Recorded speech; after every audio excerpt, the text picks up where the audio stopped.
భద్రాద్రి కొత్తగూడెం జిల్లా జూలూరుపాడు మండల కేంద్రంలో వ్యాపారస్తులు ప్రతి కొనుగోలు నిలిపివేయడంతో రైతులు రోడ్డెక్కారు.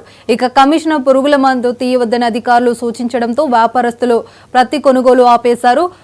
పత్తి కొనుగోలు చేయాలంటే నినాదాలు చేస్తూ రైతులు రోడ్డెక్కారు. రైతులకు వామపక్ష నేతలు మద్దతు పలికారు. దాంతో జాతీయ రహదారిపై ట్రాఫిక్ తీవ్ర అంతరాయం కలిగింది.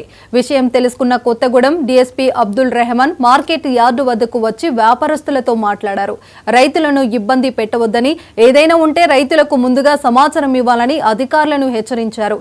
పాత పద్ధతిలోనే ఈ రోజు పత్తి కొనుగోలు వ్యాపారస్తులు అంగీకరించడంతో రైతులు నిరసన ఆపేశారు.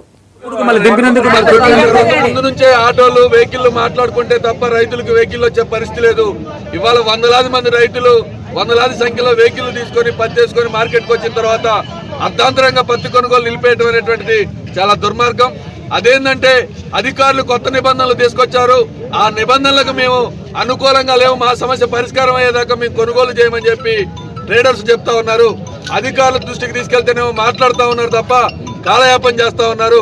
కాబట్టి తక్షణమే జులూరుపాడు మార్కెట్ యార్డ్ లో పత్తి కొనుగోలు చేయాలనేటువంటి దాంతో సిపిఎం పార్టీ, సిపిఐ పార్టీగా మేము రైతులతోటి కలిసి ఈ రోజు ధర్నా నిర్వహించడం జరుగుతూ ఉంది. తక్షణమే అధికారులు వచ్చి పత్తి కొనుగోలు ప్రారంభించేంత వరకు మేము ఈ రోడ్డు మీద నుంచి లేచే ప్రసక్తి లేదని, కాబట్టి అధికారులు త్వరగా చొరవ చూపి పత్తి మార్కెట్ లో పత్తి కొనుగోలు చేయాలని చెప్పి సిపిఎం పార్టీగా డిమాండ్ చేస్తా ఉన్నాం. మార్కెట్కి వచ్చిన తర్వాత పత్తి కొనుగోలు ఆపడానికి వీల్లేదు, కొనుగోలు చేయాలి. వాళ్ళు మరి ఇన్ని రోజుల నుంచి ఎట్లా కొనుగోలు చేస్తున్నారు, అధికారులు ఏం చెప్పారు, అధికారులు చెప్పిన దానికి వీళ్ళకి ఎందుకు గిట్టట్లేదు, ఇన్ని రోజులు ఎందుకు గిట్టింది, అసలు ఆ గిట్టుబాటు ధర ఏంటి, వాళ్ళు గిట్టుబాటు ధర ఏమి ఇస్తున్నారు, అధికారులు ఏం చెప్పారు అనేది మాకు తెలియకుండా రైతులకు ఏమీ అర్థం కాకుండా మార్కెట్లో కొనుగోలు ఆపేశారు. కొనుగోలు స్టార్ట్ చేయాలి. సిసిఐ మార్కెట్, సిసిఐ వాళ్ళు ఏ రేట్ అయితే కొంటున్నారో ఆ రేట్లో ఇక్కడ కూడా మార్కెట్లో కూడా అదే రేటు కొనాలని మా రైతు సంఘంగా డిమాండ్ చేస్తా ఉన్నాం.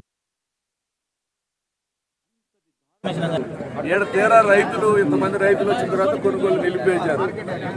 అదేంటంటే మాది సమస్య పరిష్కారం అయ్యేదాకా మేము కొనుగోలు చేయం. అది ఆర్టీఓ గారు కానీ నేను ఎవరైతే ఉన్నారో వాళ్ళు చెప్పారు.